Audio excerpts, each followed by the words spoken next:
लेकिन उछाल में बिकवाली करने का ही कॉल टीसीएस पे इस समय आता हुआ, नंबर्स भी पस्त है। ऐसी नंबर्स पे चर्चा करते हैं दूसरी important IT company HCL Tech. जब सबसे पहले उन्होंने अनाउंस करा कि हम तो 12 तारीख को नंबर लेकर आएंगे, तो लगा एकदम जोश में इस बार कुछ उठाए पूत कुछ करके दिखाएगा। कुछ करा कि नहीं करा? नहीं करके दिखा पाया।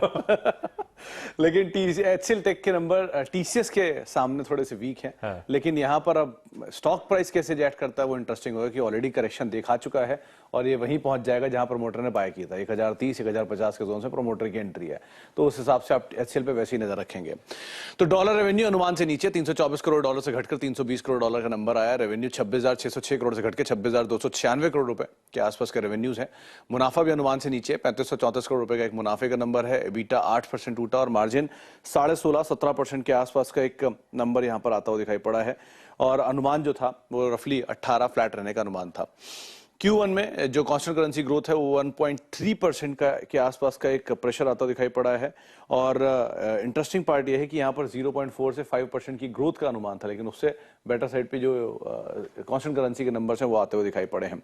इसके अलावा लेकिन ये सेकंड क्वार्टर लगातार, जबकि इसके अंदर एक प्रेशर आता हुआ दिखाई पड़ा, तो ये भी एक चीज है, इसको आप जरूर ध्यान रखेंगे। सीसी ग्रोथ के अंदर कंपनी के ER&D रेवेन्यू के अंदर एक प्रेशर है। मेजर रेवेन्यू कंपनी के लिए सोर्स होता है। 15-15.5% के आसपास का एक ड्रॉप और Q-on-Q बेसिस पर 5% के आसपास का एक डिक्लाइन यहाँ पर भी देखने को मिला।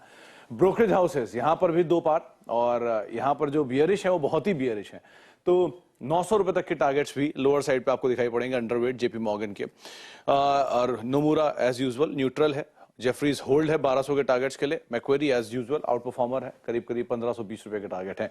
तो एक बहुत बुलिश और एक बहुत बियरिश, और बाकी सब मिड रेंज में ही मान के चल रहा है। एक ये मैक्वारी के एनालिस्ट और जेपी मॉर्गन के एनालिस्ट को बॉक्सिंग रिंग में खड़ा करना चाहिए। पूछते हैं उनसे, भाई क्या है, कहाँ 900 कहाँ 1500 एक ही स्टॉक को लेकर इतने, मतलब इतना ज्यादा वेरिएंस, मतलब इतना वेरिएंस नॉर्मली कम ही दिखता है, लेकिन इस स्टॉक में तो कुछ बहुत ही ज्यादा वेरिएंस है। खैर जेपी मॉर्गन का तो हम सब जानते हैं, वो अंकुर जी कुछ बहुत ही ज्यादा बेरिश हैं आईटी सेक्टर पर, वो तो पूरे सेक्टर पर बहुत बेरिश हैं। उन्होंने तो इवन ये जो बाकी के टाटा एलेक्सी वगैरह उनमें भी डाउनग्रेड मारा।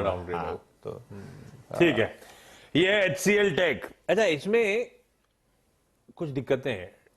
24 जैसे टीसीएस की डील विंस तो फिर भी ठीक थी, 24.5% डील विंस Q-on-Q गिर गई है।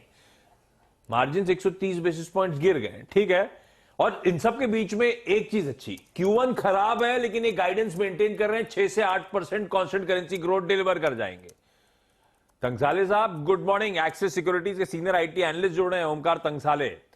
ये भरोसा जाग रहा है कि Q1 की कमजोर परफॉर्मेंस के बाद 6 से 8% कांस्टेंट करेंसी रेवेन्यू ग्रोथ, यानी कि बचे 3 क्वार्टर्स 3% का CQCR डिलीवर करना है, ये हो पाएगा क्या?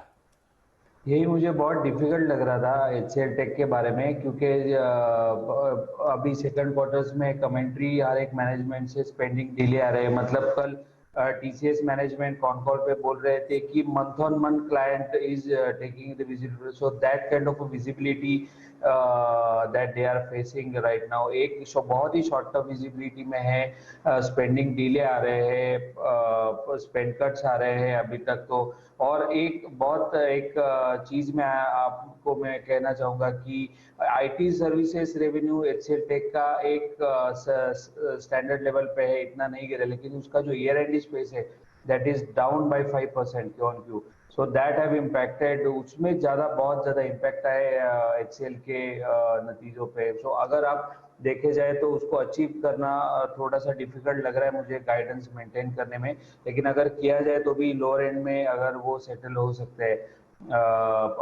आगे आगे आने वाले समय। ये बात सही करो तंगसाले साहब, स्ट्रीट डिवाइडेड है, दोनों ही स्टॉक्स टीसीएस पे इधर के भी उधर के भी व्यू, एचसीएल टेक भी इधर उधर, क्या करना है तंगसाले साहब? आप खरीद रहे हो या रुक रहे हो?